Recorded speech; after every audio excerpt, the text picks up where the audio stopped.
Good morning, everyone! Hello. It's another Monday, but don't worry, we got you. I'm Paolo del Rosario. Let's get you up to speed with some news that you could use right now. Rise and shine, beautiful people. I'm Anne Asis-Carilo, and we are here to add some laughter, good vibes, and unstoppable energy to your morning to make sure your Monday's off to a great start. And I'm Monique Tuzon. Your mornings are mo fun with us. Join us in the next hour and a half for stories and conversations that matter. Mo fun. Double. I changed it up on you guys this Monday. Y'all like that? No, just to be sure that it's fun. Because we've been mo fun since we've been an hour and a half. So, we gotta change it up. Double. Yeah. Double. 1.5 longer. Wait lang. Kasi 1 hour tayo dati, di ba? So, you add 30 minutes, di siya doble. Sige na! Just let me be. It's Monday! Just be happy! Let's not overanalyze and overthink things. Let's just keep it that's simple all. and just really enjoy the day and start the morning right. I want to start the morning right nga eh, kaya sabi ko hindi siya doble. 1 point na. Grabe, oh my God. It's Baka maglabas ka ng abacus, Grabe sa abacus, hindi yan. Mako sa notice sa abacus, I'm sorry. You know what? I'm still waiting for my abacus, Paolo. Where's my abacus? But we don't know the answer yet. If it's more than one abacus, is it abacai? Abacuses. Mga abacus. There you go. But it sounds better as abacai, like with goose, the geese. Yeah. It sounds weird if you say geeses. Abacus? Abaki. Happy Monday, ladies and gentlemen. Topic na naman. Ayoko na. Are you ready to start? Monday na Monday. Anyway, goodness. you know what? I hope you guys had a great love weekend. There, let's change the topic. Yeah, How was yeah, it? yeah. Oh yeah, it was a weekend? Valentine weekend and I totally forgot that it was a Valentine weekend.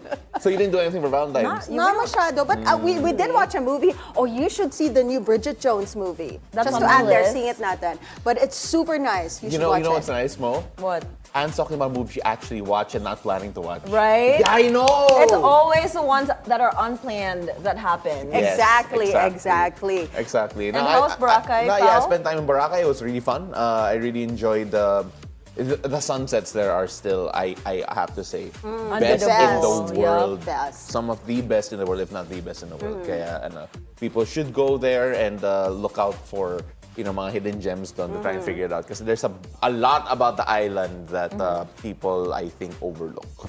So, masaya siya. Okay, tour guide Pao. We'll hit you up next time we go to Boracay. That's why he has check this out- glow, just check out right? the- Iba yung Boracay glow. Yeah, the Boracay glow. Sunog yung tawag doon, okay? When you don't did you expect to do? be under the sun, all right? It happens. Yeah. Well, I had a wedding, my cousin's wedding. Congratulations, finally. Not me. Sorry. Wow!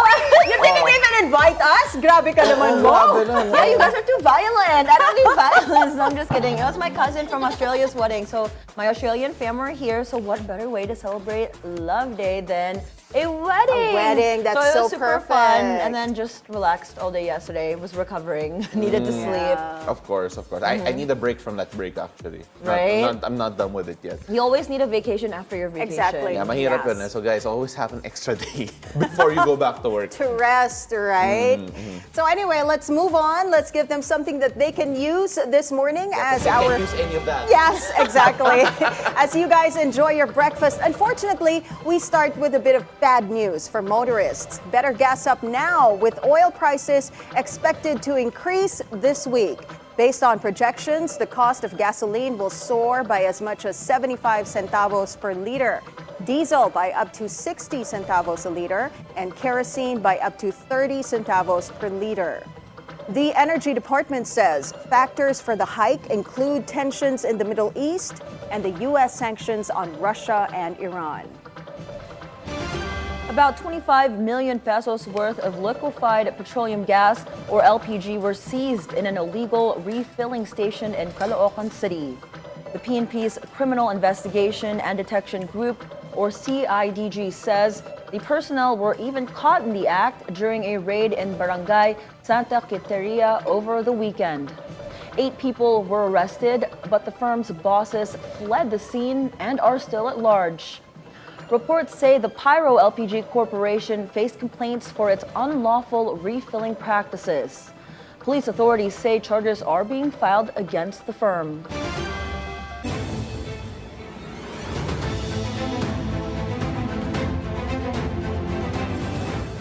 What's the weather going to be like today? Paolo gives us today's forecast from Weather HQ. Take it away, Pao Pao.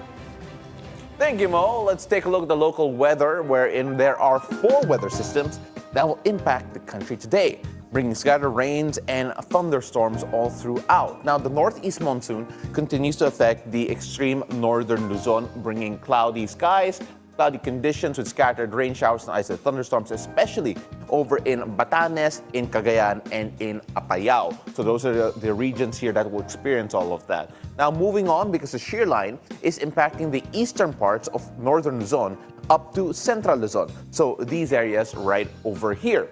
This weather system will bring cloudy skies with scattered rains and isolated thunderstorms, particularly in Isabela and in Aurora.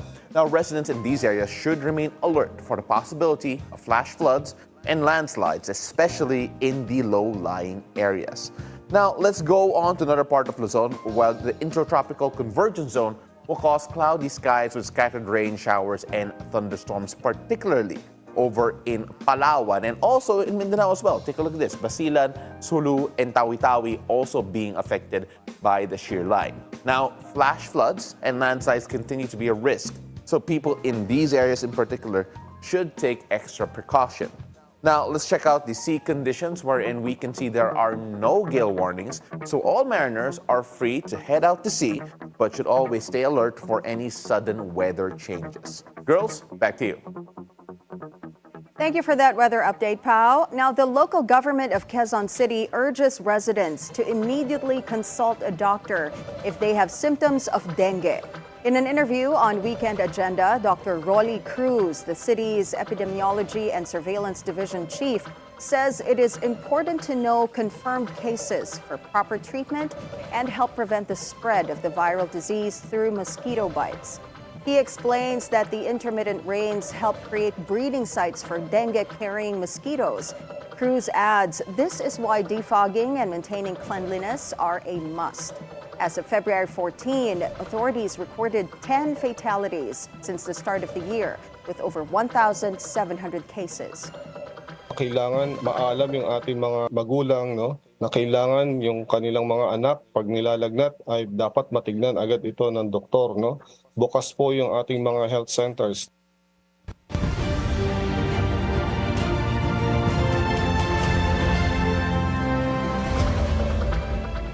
President Bongbong Marcos took a swipe at his predecessor during his visit in Davao del Norte. Mr. Marcos responded to former President Rodrigo Duterte's statement at the PDP Laban campaign rally last Thursday. The former president made a joke about killing 15 senators to vacate their posts. This as President Marcos wooed Davaoeños to support the administration's senatorial candidates. Narinig lang natin ng isang araw. Wala daw pag-asa. Siguro, talaga wala silang pag-asa. Kaya papatay na lang sila ng 15 na senador. Ay, talaga, sabagay. Mahirap naman yung ibang tao. Ang iniisip lang nila, ang kaisa-isang solusyon sa lahat ng problema ay pumatay pa ng Pilipino. Nakakapagtaka kung bakit ganun. Ngunit, maintindihan mo rin. Dahil kung ako nga ay nasa kabilang partido, at itong mga ito, ang kaharap natin, ay bako, mahihirap sasabihin ko, mahirap na kampanya ito dahil mabigat ang kalaman. The Philippine National Police denies allegations police officers were forced to join the administration's political rally in Davao to fill up the crowd. The lawyer of senatorial candidate Pastor Kibuloy shared a copy of a memo instructing PNP personnel to wear civilian clothes with a touch of red. But the PNP spokesperson says those deployed were part of covert security. Sir, kasi naging release na sila doon. So we do not know whether or not they would like to attend or not. Their opinion was not secured whether or not they would like to attend. Dahil sa pulis sila, napilitan sila umattend. So kawawa. May nag-text sa akin, sir, ayaw lang magpakilala na isa doon. We can understand siguro na ginawang security na pero kung ginawang security, dapat may baril sila at saka naka-uniform. Pero yun kasi, iba talaga ang purpose. They were ensuring na meron silang tao at pina-t-shirt ng pula. Itong idineploy po nila para doon po sa nakaschedule po na rally po para sa isang sa campaign sortie po nung alyansa para sa Bagong Pilipinas rally po ay nag-request po ang Presidential Security Command ng additional personnel na tatayo po as covert security. At pag tinawag po natin covert security, sir, ay mga nakasibilyan po yan. Ngayon, as to the question, bakit po sila pinagpulan?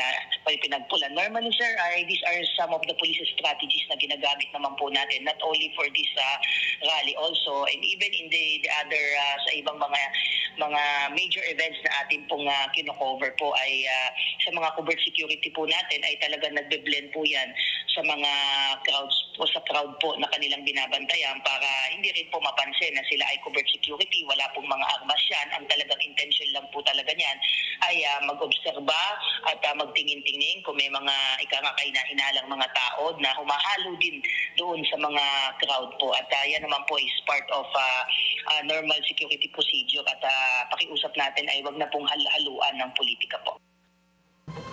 The Davao City Police assures the public that PNP personnel remain apolitical and nonpartisan. In world headlines, Israeli Prime Minister Benjamin Netanyahu is giving Gazans the choice to leave the enclave. Speaking at an event in Jerusalem, the Prime Minister said that U.S. President Donald Trump's plan for Gaza was, quote, right on the dot. Netanyahu adds Israel and the U.S. are determined to thwart Iran's nuclear ambitions and its influence in the Middle East.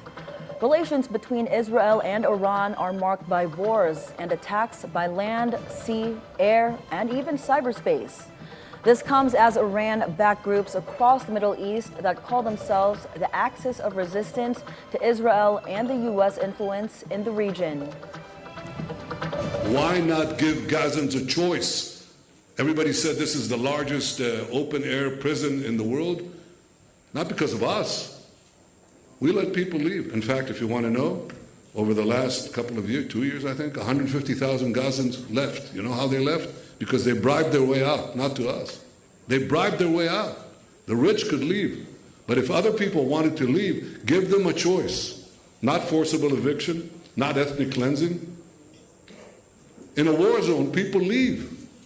We try to get the population to leave, to get them out of harm's way in Hamas with rifles, with gunfire, try to prevent them from leaving. So we move them around so that they would get out of harm's way. But if people want to leave, if they want to emigrate, it's their choice. And I think President Trump's plan is right on the dot. It's the right plan. Over in India, at least 15 pilgrims were killed in a stampede in New Delhi over the weekend. Pandemonium broke out at the overcrowded main railway station in the Indian capital Saturday night. Unruly passengers rushed to the two platforms full of other commuters waiting to board trains bound for the Hindu Mahakumbh festival. Authorities deployed police and relief teams to manage the anticipated chaos, dispatched 4 special trains. Mayhem ensued when the arrival of special trains was announced. The victims were taken to a hospital, and at least 15 people were injured, and at least 10 women and 3 children were confirmed among the 15 deaths. Indian Prime Minister Narendra Modi confirmed the incident but made no mention of the death toll. Investigation on the incident is under close scrutiny. Over in sports, it's on to the next for Gilas Pilipinas as they wrap their preparations for the final window of the FIBA Asia Cup qualifiers. The men's national team lost to Egypt for their final assignment in the Pocket tournament early this morning, 86-55. The Philippines ends the friendlies with a 1-win and 2-loss slate. Gilas earned its only victory in the tournament by defeating host country Qatar in the opener. Gilas is headed to Taiwan to face Chinese Taipei on Thursday, February 20, and they will face New Zealand they will visit New Zealand to take on the Tall Blacks on Sunday, February 23rd. Gilas Pilipinas is already qualified for the FIBA Asia Cup, which tips off in August in Saudi Arabia. Back here at home, from the hardcourt, let's go to Tarflex. The NU Lady Bulldogs start strong in their quest for a two-peat in UAAP Season 87. The defending champs beat the De La Salle Green Archers, Lady Spikers rather, in a finals rematch Sunday at the Mall of Asia Arena in Pasay. Final score, 25-23, 25-21, and 25-18. Queen Bulldog and reigning MVP Bella Belen leads NU with 10 points off 10 kills, plus 3 aces and a block. In the first game, the Adamson Lady Falcons shocked the Ateneo Blue Eagles by completing a reverse sweep in a 5-set thriller. Adamson rookie Shaina Nitura had a monster game with 33 points on 28 attacks, 4 blocks, and an ace. Now, the NBA's Midseason Classic gets reinvented as the All-Star Game takes place today in the Bay Area. There will be a 4-team tournament instead of traditional East versus West format, which starts today at around 9 a.m. Philippine time. The team of Kenny Smith features young stars like Anthony Edwards, Jalen Brunson, and Cade Cunningham. Now, there's Charles Barkley's Global Stars featuring the stars like Nikola Jokic, Victor Wembanyama, and Shai Gilgeous-Alexander. Now, you've got WNBA icon Candace Parker and her team of rising stars such as Stephon Castle, Zach Edey, Dalton Connect. And finally, there's Team Shaquille O'Neal and his team of OGs with superstars like Steph Curry, LeBron James, Kevin Durant, and James Harden. Ooh, who you got? We got some sad news and entertainment. South Korean actress Kim Sae-ron was found dead at her home Sunday. She was only 24 years old. A friend who was visiting Kim at her home found her and called the police. Local news reports the police said there was no foul play involved.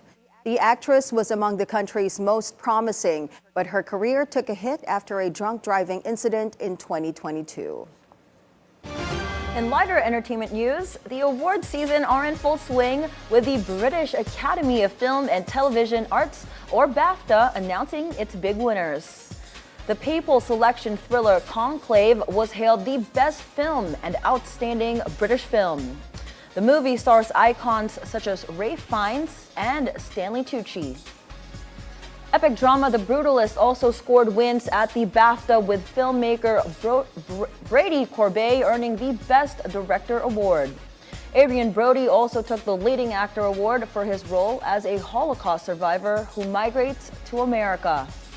Other winners include Mikey Madison for the Leading Actress Award for the comedy drama Honora, Kieran Culkin, the Best Supporting Actor for A Real Pain, and Zoe Saldana, Best Supporting Actress for Amelia Perez.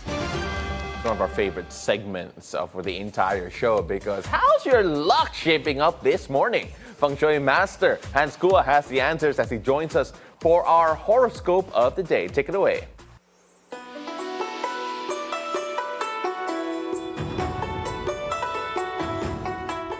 Good morning! It's a beautiful day with me, Master Hans Kua. Ito po ang horoscope for the day sa araw ng Lunes, February 17.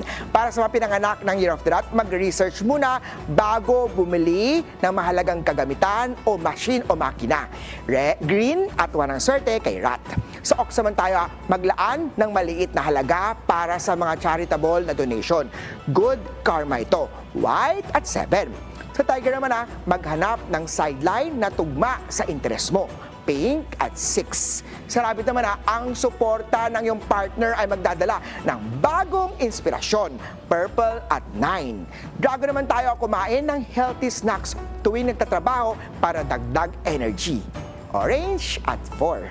Sa Snake naman tayo, maglaan ng pera para sa pag-upgrade ng skills o education. Gold at 2. Ito naman, Zero of the Horsey, maglaan ng budget para sa travel upang mag-relax at ma-inspire. Silver at 8.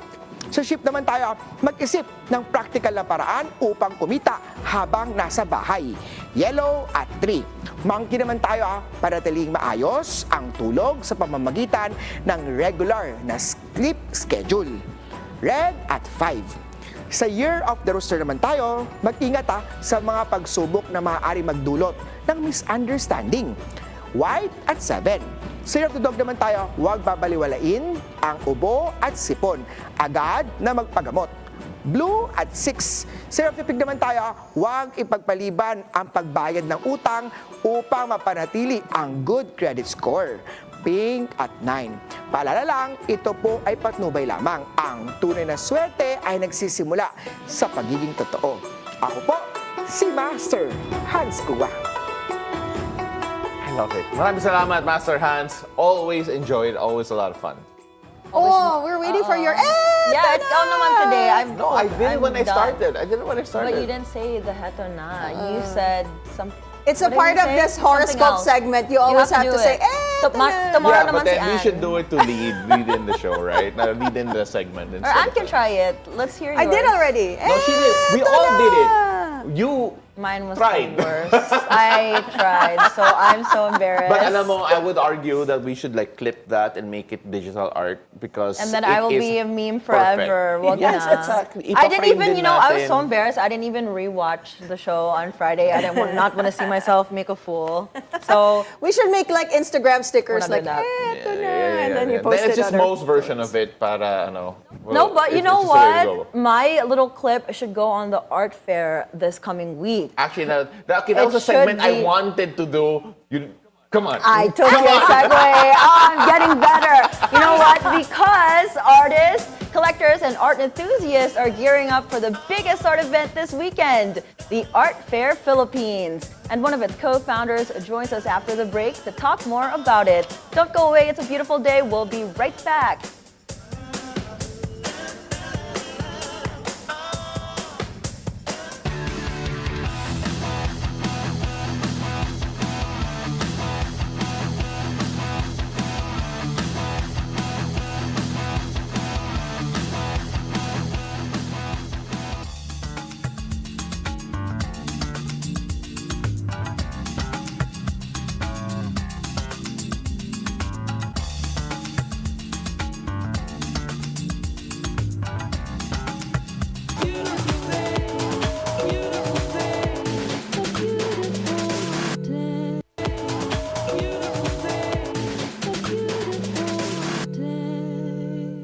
Hello, welcome back. You're still watching It's a Beautiful Day.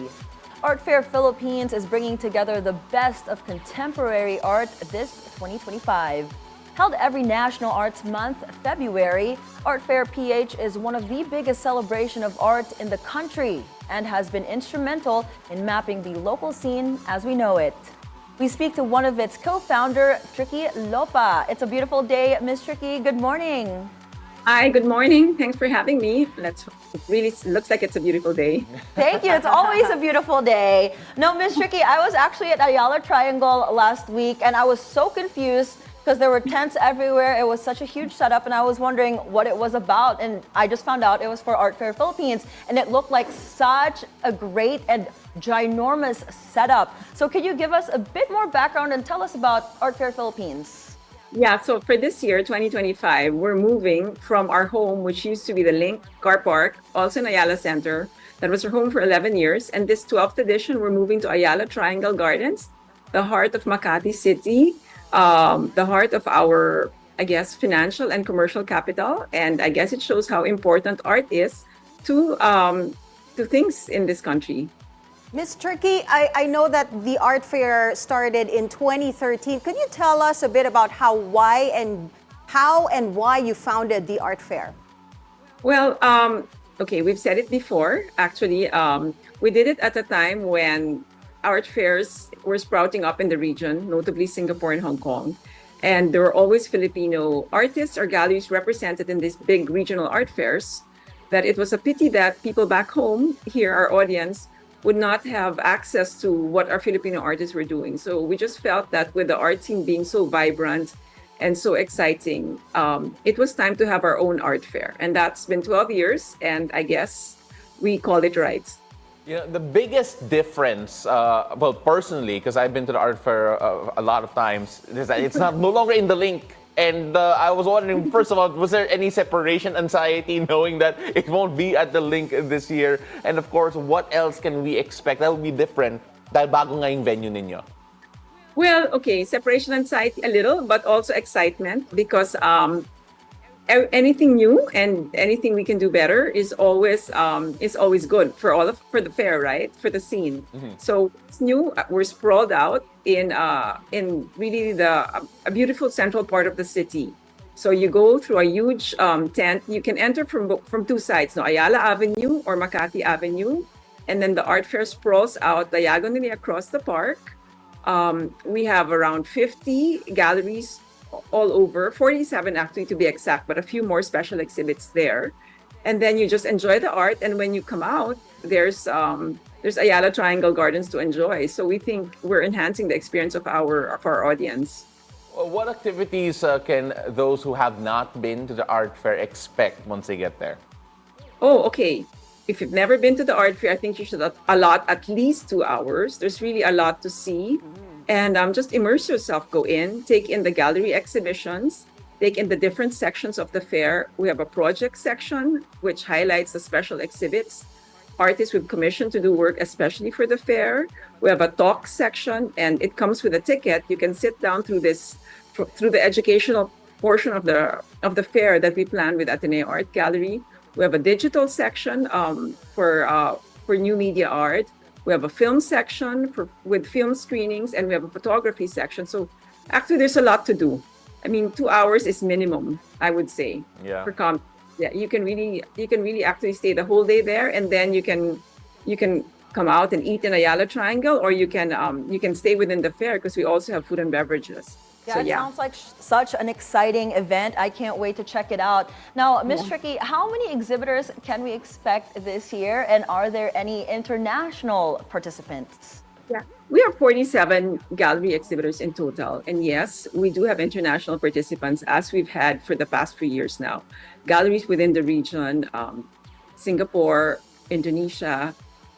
We have a few from Vietnam. We have some from Spain. So some Japanese galleries who have come back year out. So they're part of that. And then we have our special exhibits, which we label under Art Fair PH projects. These are 5 artists, both established and emerging names, who we feel can do extraordinary work for our audience. So we've been talking to them for, more than 10 months now, and they're delivering work for the fair that we've thought about really for the fair's audience. This is really something that they're doing for the fair. So yeah, that for me is like another exciting aspect of this year's fair. Miss Trickie, for over a decade, you've established yourself as the best in showcasing Filipino contemporary art. So you started in 2013. What do you think has changed in the landscape from when you first started to now? Yeah, every year we get about 30% young people, maybe students, right? So I think what has changed is that they are really open to all forms of contemporary art. I mean, we've moved beyond paintings and sculpture. We've moved beyond two-dimensional works. And now they're just open. They're just waiting to see what we have, and then they're eager and excited. So we have photography, as I said. Our exhibiting artists, we have glassware and scent. Goldie Poblador, one of our special exhibiting artists, is featuring that. We have interactive works from a ceramicist, Jessel Wee. That's quite exciting. Then we have sculpture made from steel and river stones by Ryan Rubio. We have one of our, most respected names in Philippine art, Manny Garibay, showcasing his work in a setting that's specially conceived for the art fair. And then we have, the first Filipino superstar, I wouldn't say that, a name that's very respected internationally, Manuel Ocampo, doing works that he did in Singapore with STPI. These are prints taken to a different level. So what has changed is that we're able to explore a range of like all types of art, and the audience is ready and excited with whatever we have. I actually feel that for especially those who were part, or at least would be part of your patrons going to the early art fairs, and we grew up with you guys in the sense that we were able to watch how the Philippine art scene matured as well compared to what it was back in 2013. But you mentioned a few artists that we should definitely watch out for. You mentioned emerging artists as well. Are there any in particular, maybe with a bit of an opinion on your end here, that you are particularly excited about to really showcase this time around? Okay, so I mentioned the 5 artists who are part of our project section. The artists in our digital section are also exciting. We have an exhibit called Kaka Computer Mo Yan. Okay. This is put together by Chia Amisola, who's a Phil-Am based in San Francisco, and it seeks to explore Filipino internet art. So it's digital art done in the I guess in the old way for us. I mean, what seems old way now, but is actually not that. You'll see what it is. But I'm just saying that somebody like that, somebody who does not actually normally work in the Philippines, is coming here with an exhibit conceived with Filipino artists in a different medium. So that, I think, is something I'm excited for also, because I want to see what exactly she means when she says "kaka-computer mo yan." You So know, there. I love that, Miss Trickie, because some of the favorite art I love to consume is the one that you can't explain, but you have to experience and see. Because it's just so strange. But you mentioned a while ago that you helped bring the art fair to the Philippines because of the fact that our neighbors have started having art fairs of their own. Now, again, not to say that we want to compare and compete, but then how do you think our art scene has matured, especially since the start of the art fair, compared to what we've seen from our neighbors right now over in Singapore, Thailand, and around the region? Southeast Asia is actually quite exciting at the moment. I think all eyes are on Southeast Asia, which is great, because it means that the art world is paying attention to what our artists in this side of the world are doing. So our scene is thriving. I mean, since the art fair started, I think we have a lot to do. There's a lot of credit for the art fair to kind of putting together an art ecosystem. So that means, aside from the fairs, we have galleries and there are now so many all over Metro Manila that our audience can visit when there are no fairs around, right? You can spend your weekends going through the galleries and seeing what artists are actually up to on a regular basis. And then we have museums. We have the university museums, in particular, Ateneo Art Gallery, the UP Vargas Museum, MCAD over at Benilde. I mean, they're always doing great work that's worth a visit. And then you have the established museums, the Metropolitan Museum of Manila, the National Museum, Ayala Museum. And then the other side of it, I mean, there's purely commercial side, like the auction houses. So I think that's something we have done. It's really completing the art ecosystem so that the audience has options. I mean, whatever it is in art that interests you, whether you want to just see art and learn something new, or you actually want to acquire art. So again, that we can say it's really a thriving scene. It's really an exciting scene. It's a scene that's very dynamic. But Ms. Trickie, what would you say would the areas of the art scene that would need more boosting? Aha! That would take a whole show. Excite!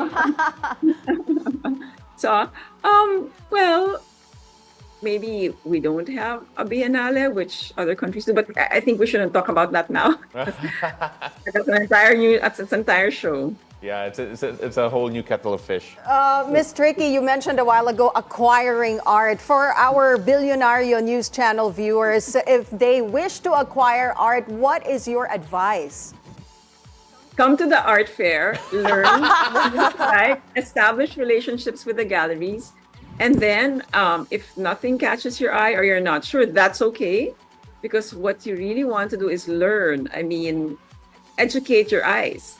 See as much and learn as much as you can about artists. Don't be scared to ask questions and then follow up after the art fair. Actually visit the galleries in their own spaces and ask some more questions. I mean, attend our talks. That's another way to and see what, if anything actually really resonates with you. I like that. I like that. Yeah. Develop your eye. I think that's something that especially those who like investing in art or are interested in investing in art should do. You mentioned attending the talks and getting a better education on that. Can you actually teach it? Can you actually teach on how to spot the right investment when it comes to art? Well, you don't start out, I guess, thinking of it as an investment because then you go anywhere if that's what you're doing, right? There has to be something that connects you to the work that you want, that you like.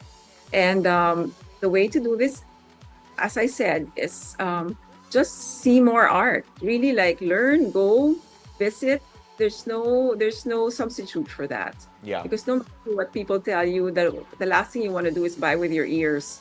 Okay, so yes, you can learn, you develop your own taste, you sharpen it, and then you kind of distill what you like from what other people are telling you to do. It's really just, you just jump in and go and experience the art scene, experience art. So that's really the best way. That's the best way to know if what you're acquiring is is right, because then if it feels right for you, it is right. All right, that's perfect, and I can't wait to honestly to go visit it again. Again, for those who are just catching us right now, can you give us more details on when it will be, where to get tickets, and of course how to reach out to you guys, especially from Feb 21-23? Yes, yeah. Art Fair Philippines opens this Friday. It will be a whole weekend of art at Ayala Triangle.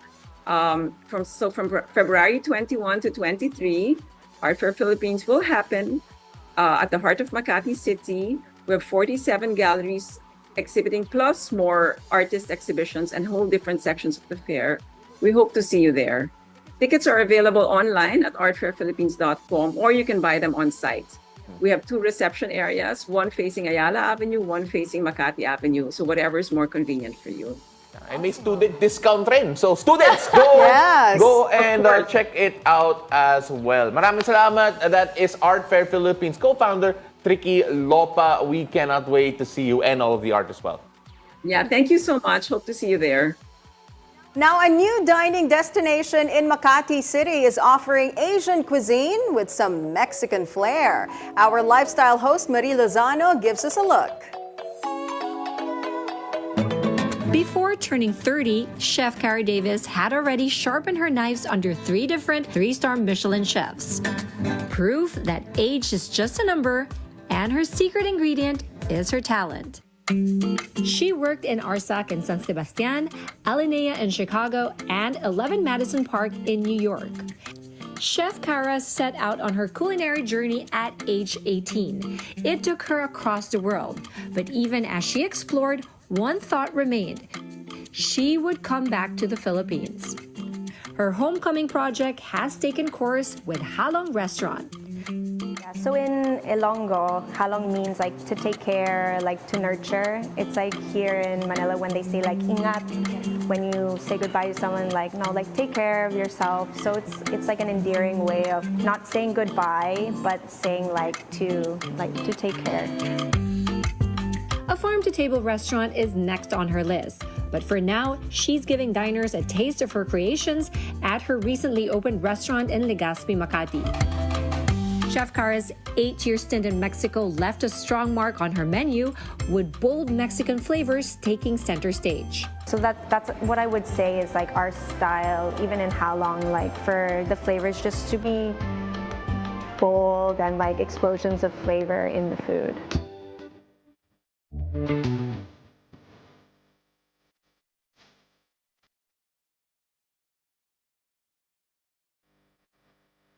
The dishes are a vibrant explosion of colors and bold flavors. It's Asian fusion with Mexican flair. I started with shrimp aguachile. Normally very spicy, so we've kind of adjusted it. The roasted red peppers are a little bit sweet. The morita chili, that's the smoky. We add the chili guajillo, a sweeter, nuttier chili. And then the lime juice gives you like that acid. This plate looks so beautiful. So refreshing. Citrusy, spicy. It's so good. It's so fresh. There's something about the flavors that makes you just feel like you're on vacation. I love it. Up next is crab chawanmushi. So it's kind of our savory version of taho. I love the texture of it. It's really, really creamy and silky. It's like a warm hug. It's delicious. This next dish is a rare treat because it's not in the menu yet and it's already making an impression. It's uni risotto. Okay, so I heard that this is not even on the menu and we're getting a preview before anyone else. Lucky us. Oh my God, that's delicious. It's creamy, citrusy. That mussels on top is perfect. Next dish, bone marrow. Again, with a unique twist. So it's just been roasted with a numprig glaze. So you have your dried shrimp, tamarind, caramelized shallots, piloncillo. Then we just topped it off with some birria, oxtail, ropa vieja. Then we have our house-made sardo with smoked chipotle butter. Yeah, it's like checklist. Sweet, savory, a little bit of spice. And of course, the sweet finale. Chef Cara's must-try sticky rice churros. Oh my gosh, it is so good. Look at that bite. That's absolutely perfect. For Chef Cara, this restaurant is more than just a passion project. It's a labor of love, filled with flavors, people, and memories she loves most. She even named her company after her beloved pet, Roca. It's evident Halong's menu reflects Chef Cara's global culinary journey. Now that she's back, she wants to dive deeper into Filipino cuisine to add bolder flavors to her signature style. Marie Lozano, Bilyonaryo News Channel.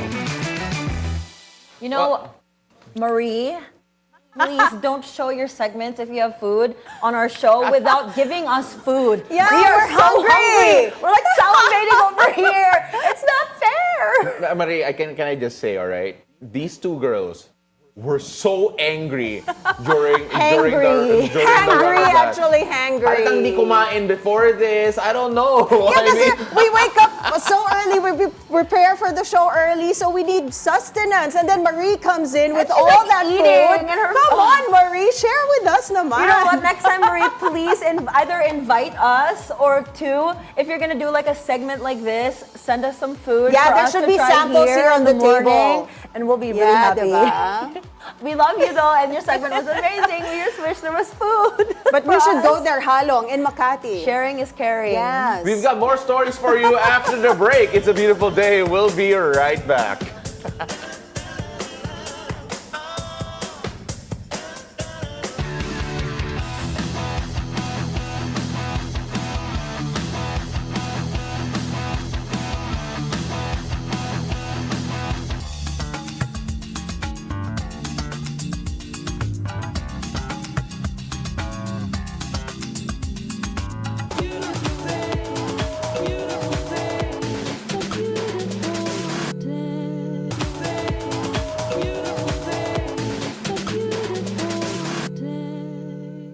Hello and welcome back. You're still watching It's a Beautiful Day.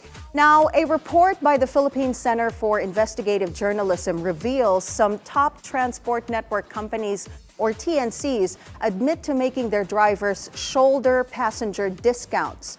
Joyride drivers shoulder 80% of the PWD senior and student discounts, while Grab drivers 64% and food delivery and courier service app Get Express drivers 50%.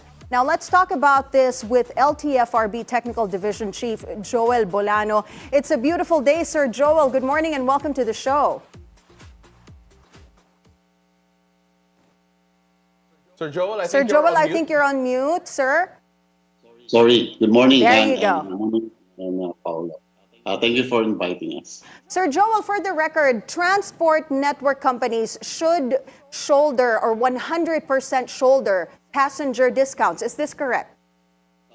Just to clarify, Ms. Anne, the 2015 and 2017 issuance of LTFRB circular, during the accreditation of the TNCs, one of the terms and condition, the TNC should shoulder the 100% of the 20% discount. But during the 2019, a fare matrix was issued for the TNCs, for the TNVS through the TNCs. Generally, the 20% should be shouldered by the operators, not the driver. It should be the operator. So Grab in particular actually issued the statement wherein they said that they have an agreement with their drivers to split the discount charge 64 to 36. Now that already sounds a bit problematic given what you mentioned po. But there's also a report saying the from the PCIJ saying that the drivers end up covering 50% of the discount as well. Now, when you hear things like this, some people are wondering, are there any sorts of penalties that these TNCs will actually incur because of these particular rules that they are actually admitting that this is the current split that is happening? Actually, during the hearing last December, that's the time that the LTFRB set in a hearing to all TNCs. And during the hearing, it was revealed that there was really a sharing between the TNCs and TNVS operators and drivers. So after that hearing, the LTFRB is now preparing the resolution. The board will issue resolution on that hearing based on the submitted documents by the TNCs. But again, just to clarify, the driver should not shoulder the 20%. It should be the operators. For the TNCs, pending the issuance of the resolution, since the hearing last December, it should be in status quo. It should be the TNC at this time should shoulder until and unless the board issued policy guidelines on the 20% discount. Yeah, sir, I think that's also why a lot of drivers seem, so hostile about accepting rides from discounted passengers. And, sir, LTFRB says that it will mandate all transport network companies to shoulder all discounts. So do you think that it's sufficient policy to protect the drivers and its passengers? Yeah, as I've said, as of today, pending the result of the hearing last January, the board issued a pronouncement that it should be on status quo, that the TNC should shoulder the 100%, the 20% discount for the meantime that the board is still in the process of the resolution. So are there any plans from the LTFRB to mandate more of a retroactive refunding of the drivers who have shouldered the cost? Right. Or is that even possible when it comes to these TNCs? Well, that's part of the discussion and part of the deliberation of the board during the hearing and even after the hearing. So I don't want to preempt the result of the hearing. So we'll just wait for the resolution of the LTFRB board. But for the meantime, again, it should be the TNC should shoulder the 20% discount. Sir Joel, on the issue of discounts, there's also this recent viral issue of fake PWD cards that's causing damage to businesses. What would be a good suggestion to improve the verification system of discount IDs here in the Philippines? Well, thank you. And actually, the verification should lies on the operator, the TNC itself, because they should have some way on how to verify it, because government offices are also open for calls and verification or validation. So maybe before they uploaded the ID, it should be verified carefully to the agencies. So now, since we're still on the topic of TNCs in particular, is this the biggest issue facing the ride-hailing app industry at the moment, especially when it comes to what the drivers are facing on a day-to-day basis? Well, that's one of their, according to them, it affects their income on a daily basis. So that's why the LTFRB committed to the Senate Public Services to address it. So after the hearing, immediately we issue show cause order to all the TNCs for a hearing. That's why anytime this February, I hope before the end of the February, we can already issue the board can already issue the resolution on that particular issue. What other policies do you think should be pushed to help protect not only drivers, but also the passengers? Like Grab, I know they rolled out the recording, the auto recording during the rides. So what other policies do you think they can do to help protect their passengers and drivers as well? Well, I think policy issuance on the again in the 20% discount, a clear cut policy on who should shoulder. But again, the driver should not be included in the equation. It should be, even if in other modes, not in TNVS, it should be the operators, and the driver should not be shouldering the 20% discount. So policy, actually, all the policies in a 20% discount were already in place. Even laws, we have laws for that. So I think the drivers and the operators should know all these policies. Sir, just playing devil's advocate here and bringing up the argument and the criticism, rather the argument from Grab itself, as we mentioned a while ago, that they do have a ride-sharing agreement. They have an agreement with their drivers in particular, where they say, quote, the TNVS driver or operator being the public utility vehicle that provides the transport service are the ones mandated by law to provide the discounts. And they even cited an LTFRB memo when it comes to that argument po. Now, again, just to be clear, the stance of the LTFRB, based on the reading of their laws and their memos, are that the TNVS, the Grab itself and the rest of the ride-hailing companies should shoulder 100%, and that any other reading is wrong. Is that correct, sir? Yes, actually, as I mentioned, on the initial terms and conditions during the accreditation of the TNCs, because all TNCs were accredited by LTFRB. One of the conditions there in 2015 and 2017 issuance is for the TNC to shoulder 100% of the 20% discount. But then again, as I've mentioned, that the board also issued the official fare matrix for TNVS. Yes. Wherein the grantees or the CPC grantees or the holder of the franchise, which is the operator, should shoulder the 20%.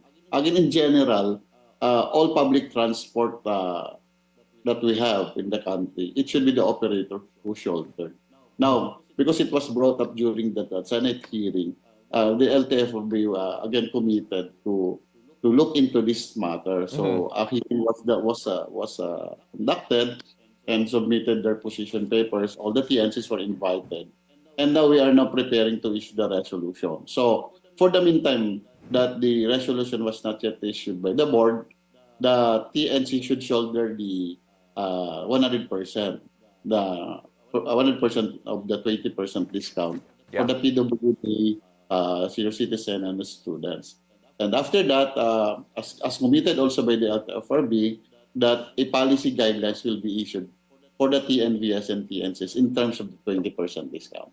Sir, could you give us a brief idea on, or rather a bigger picture here on just how reliant Filipinos are on TNCs and ride-hailing and other ride-hailing companies, just to give us an idea of just how big of a deal this actually is to the daily commuter?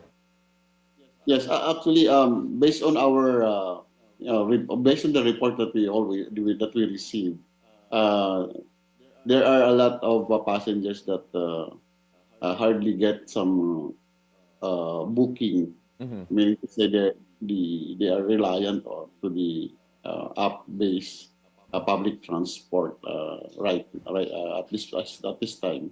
So I think that this type of public transport is really an efficient way for the Filipino right now. It's another option for them in their daily commute. Sir Joel, before we let you go, everything boils down to the state of public transportation in general. What other aspects of our public transportation do you think needs more attention right now? As for LTFRB and the DOTR, we really go into the mass transport. That's the ideal public transport. It should be a mass transport. That's why right now, if you will notice, the government is more keen on the rail, and we have the busway, and we are also conducting this year a rationalization for public utility vehicle and in Metro Manila to study the whole public transport, land transport, to make sure that it should serve the purpose to the public. Thank you so much for joining us this morning, LTFRB Technical Division Chief Joel Bolano. Thank you, sir. Thank you, Anne. Thank you, and good morning. Now, we've got more stories for you guys after the break. It's a beautiful day. We'll be right back. Don't go away.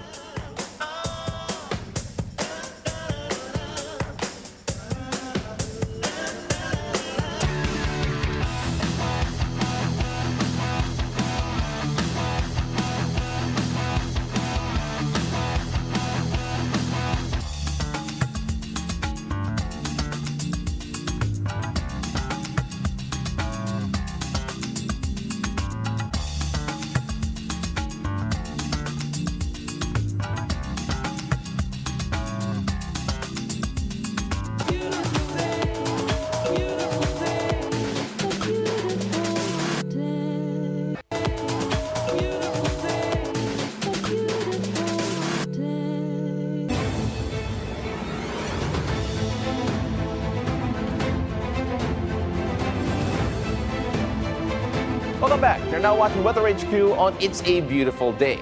Now, summer is waving and the influx of local and foreign tourists is anticipated in popular destinations. Now, joining us via Zoom is the Philippine Tour Associations Incorporated, or PhilToA, the immediate past president and now treasurer, Ms. Fe Abling Yu. Magandang umaga. It's a beautiful day. Thank you very much for joining us.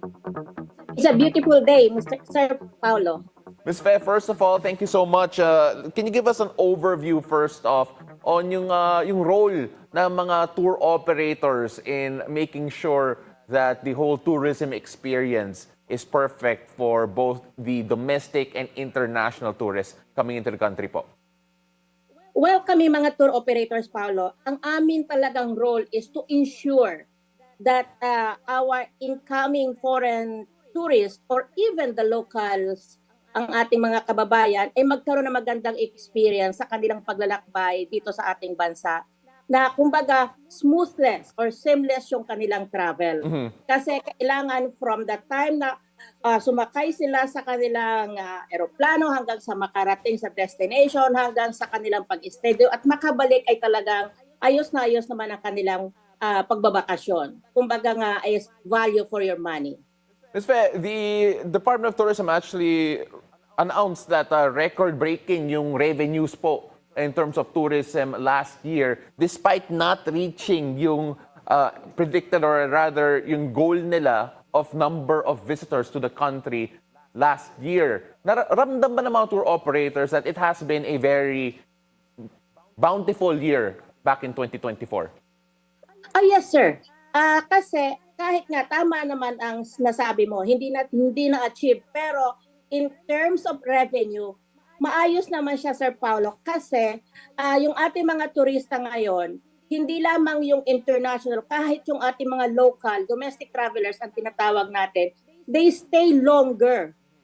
Kumbaga, they stay longer in the destination, tumitira sila sa mga, kumbaga, high-end properties or hotels or resorts, and kumakain sila sa mga, kumbaga, yung maayos na restaurant, or tumitira sila sa maayos na accommodation. Kasi talagang gusto nilang magkaroon ng maayos na experience. And with that, syempre, kung tumitira ka sa isang maayos na accommodation, kumakain ka sa isang, kumbaga, fine dining restaurant, sa isang destination, yun ay nakakapagbigay ng magandang revenue, hindi lamang sa amin, kundi lalo sa kanilang pinupuntahan. Ma'am Fe, the demand for sustainable tourism or ecotourism, it feels like it's on the rise to the point na it has now almost become a requirement for some tourist destinations to actually promote, or kailangan ganyan talaga ang well, basically yung day-to-day nila na maging mas sustainable. Do you see this as a selling point para sa Pilipinas, or maybe too much of an added cost, especially for those who want to promote ecotourism dito sa bansa natin? Actually, sir, hindi naman siya nakikitang added cost. Kasi ngayon talaga, sir, napakakwa na ngayon ng mga turista. Very, kumbaga, observant. Like ako, I for one, tinitignan ko, ayoko na sana ng may plastic na bottled water inside my room. So kung yung baga, kasi sir, kung ilalagay mo na lang siya sa isang bote na lagi mo naman siyang nililinis, naiiwasan mo yung mga ganong klaseng plastic na kumakalat-kalat sa paligid o sa yung mga takip ng bote lumulutang-lutang sa ating ocean. And then, yung mga sabon, sir, di ba dati, sir, ang sabon natin is yung mga disposable na mga maliliit. Ngayon, sir, ayos na yon, yung nakalagay na sila, nakadikit na sa dingding, kumuha ka na lang doon, yung pinapump na lang yung mga toiletries na yon. And then, ngayon, sir, kasi is, kumbaga, hindi halos lahat ng hotel, sir, nagbibigay na ng mga plastic na mga toiletry kits. Kumbaga, magdala ka kung meron ka, kung humingi ka, kung wala kang dala, humingi ka, pero ang binibigay sa iyo, sir, is talagang yung environmental friendly na toiletries. Ma'am, there are also varying stories. So I'm going to give 2 examples here, especially when it comes to yung whale shark watching po. Sa Bohol, there have been 3 particular LGUs na na-call out dahil sa practice na of whale shark watching that has not been up to the standard of any particular mandate, especially from the Bohol provincial government. On the other side po, there are ways to do it properly, like what we've seen in Cebu. Oslob in particular follows a certain set of rules that do not affect yung pattern ng whale sharks in terms of their migration. How are we able to call out the ones who do not follow the right rules and regulations po, and how does your organization po make sure na tama po yung mga attractions, or at least yung methodology ng mga attractions ito?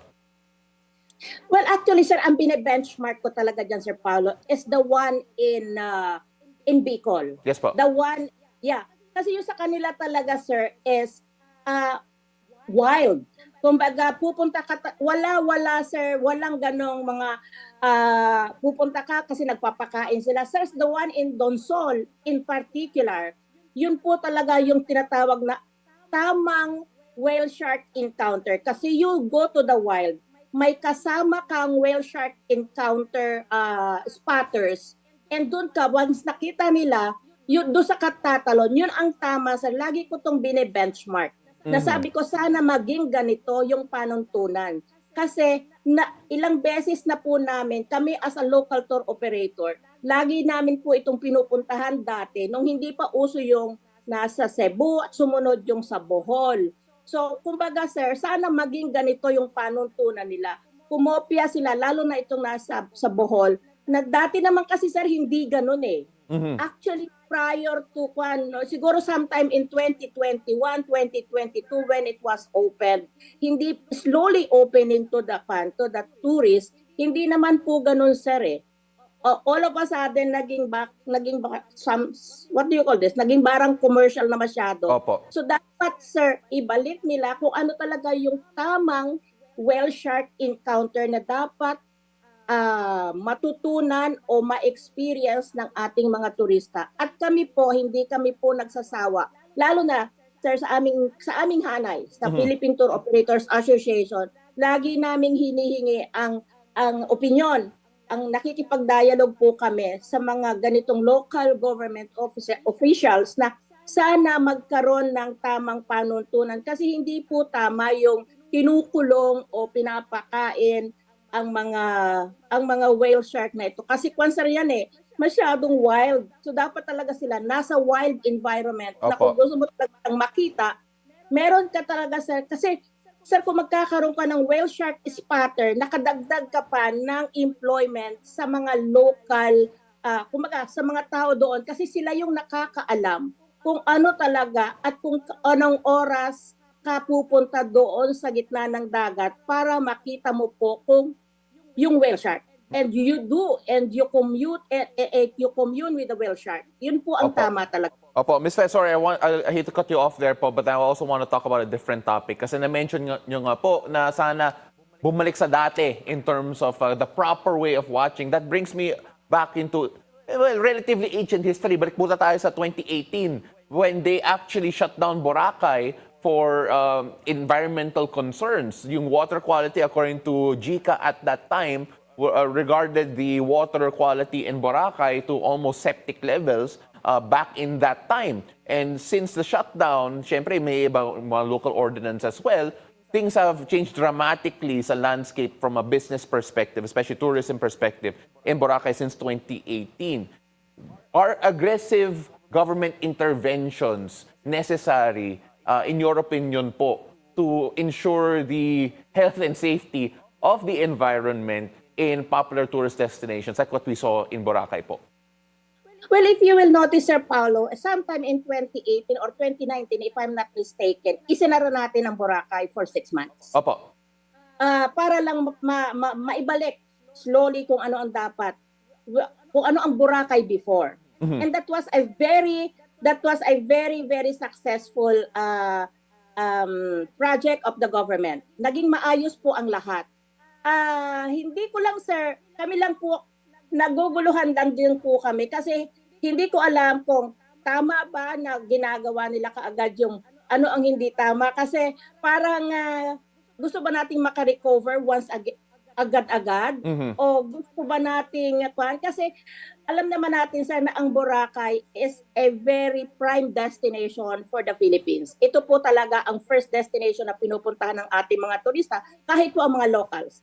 Pero yun nga po sir, patuloy naman po kaming, ang maganda sir kasi ganito, ang ating local government, of course, sa pakikipag-ugnayan sa amin at sa Department of Tourism, sa tulong ng ating butiang Secretary Cristina Garcia Prasco, hindi po sila nagkukulang ng paalaala kasi lately po kasi sir, nagiging pa ang Boracay, napakarami kasi nilang mga china-charge na mga fees na hindi namin, pagbisan hindi na rin talaga namin naiintindihan kung para saan itong mga fees na china-charge nila sa mga turista o sa mga pasahero namin. Ma'am, sa mga LGU, from the LGU side po yun, yung fees na yun, tama ba?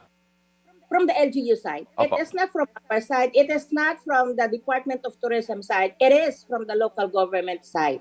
So, nakikita naman po namin, sir, na yun naman pong sinisingil nila na nakikita naman namin in terms of cleanliness na malinis naman po ang Boracay. Ngayon, maayos naman po ang Boracay. Kaya lang, sir, pag minsan, hindi rin po namin maintindihan yung bakit para saan yung iba? Bakit parang sobra? Bakit kahit mag-snorkeling ka, kailangan may bayad pa?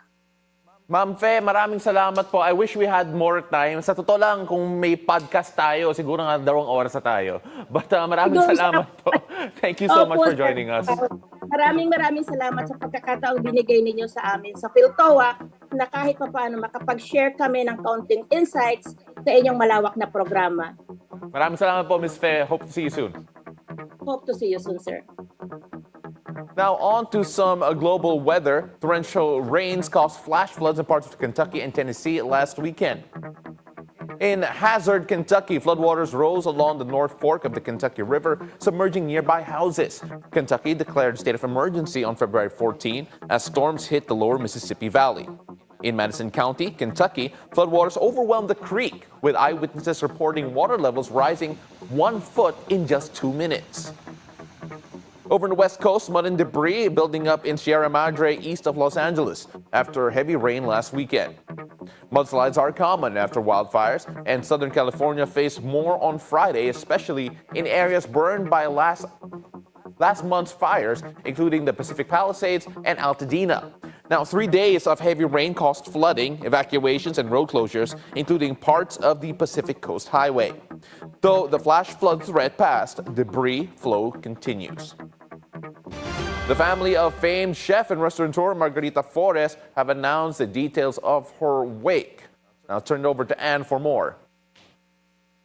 On Instagram, Forces' son, Amado, said the first 2 nights of the wake will be held at the Bahay na Puti in Cubao. Forces hospitality teams may bid farewell today, February 17. Friends and family can visit on the 18th. The public may pay their respects on Wednesday, February 19 at the New Frontier Theater from 11 a.m. to 10 p.m. A Novena Mass will be held at 7 p.m. The announcement also says instead of flowers, donations can be made to the chosen charities, as seen on your screens. Amado announced his mother's death on February 11. The beloved figure, who was named Asia's Best Female Chef in 2016, was 65 years old. Now, some exciting animal news. A pair of pandas in Hong Kong are already charming the public ahead of their public debut. The 6-month-old twins, a female and a male, affectionately nicknamed Elder Sister and Little Brother, were born at Ocean Park, joining 4 others. A city official on Sunday said these pandas currently call Hong Kong home, making it the place with the largest number of captive giant pandas outside mainland China. A public campaign to name the twins was also announced, with the chosen names to be revealed in the first half of this year. The panda's mother gave birth to the twins at 19, making her the world's oldest recorded giant panda to become a first-time mom. Wow. A petition So to name cute. one Mo and the other one Mo 2. Yeah. Mo 1, Mo 2. Right? Isn't that the best name? Mo fun. Double the fun. One is Mo, one is Momo. I bet, or one can be M-O, the other one M-O-E, kasi one male, one female. Right? Pow pow? Okay, up next, guys. I thought you were a hippo. Pick an animal. I'm all the Let's animals. move I on. can shop all of them. Let's move on, children. How do men choose their lifelong partners? Ooh. We get real talk about real love from Coach V after the break for today's Love Hacks. Don't go away. It's a beautiful day. We'll be right back.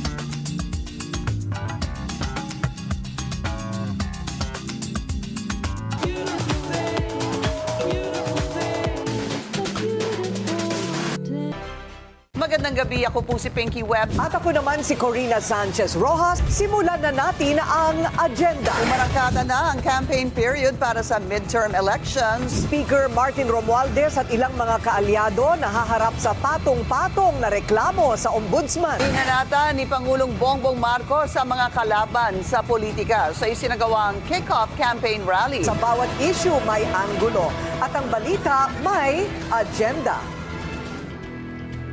Every morning, We won't mention who. let's start your day right and laugh with fun. Join Paolo del Rosario, So excited to bring it all here for you. Anne Asis-Carilo, Always a pleasure sharing our mornings with you. Don't forget, wherever this day takes you, choose joy and spread kindness. and Monique Tuzon. Your mornings are mo fun with us. Join us in the next hour for stories and conversations that matter. Only here on It's a beautiful day.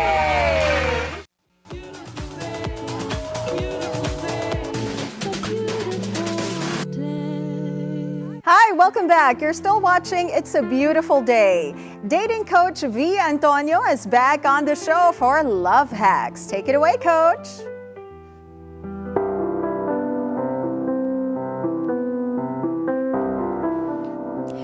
Good morning, loves. It's a beautiful day. Coach V here, bringing you a brand new day and a brand new way to level up your love life.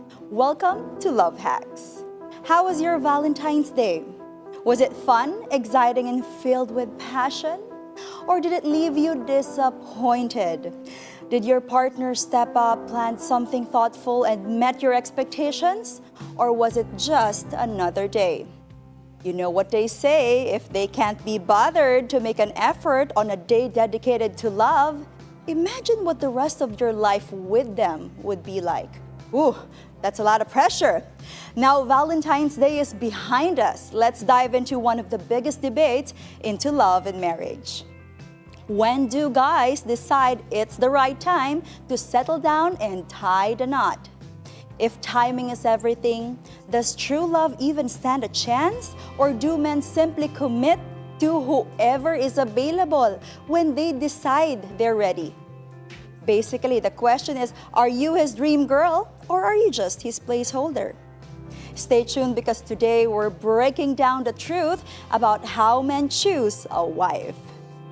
Did you know, love, that the study from University of Texas found that 81% of men said they got married when they felt they're ready, not necessarily because they met their ideal woman. Ooh.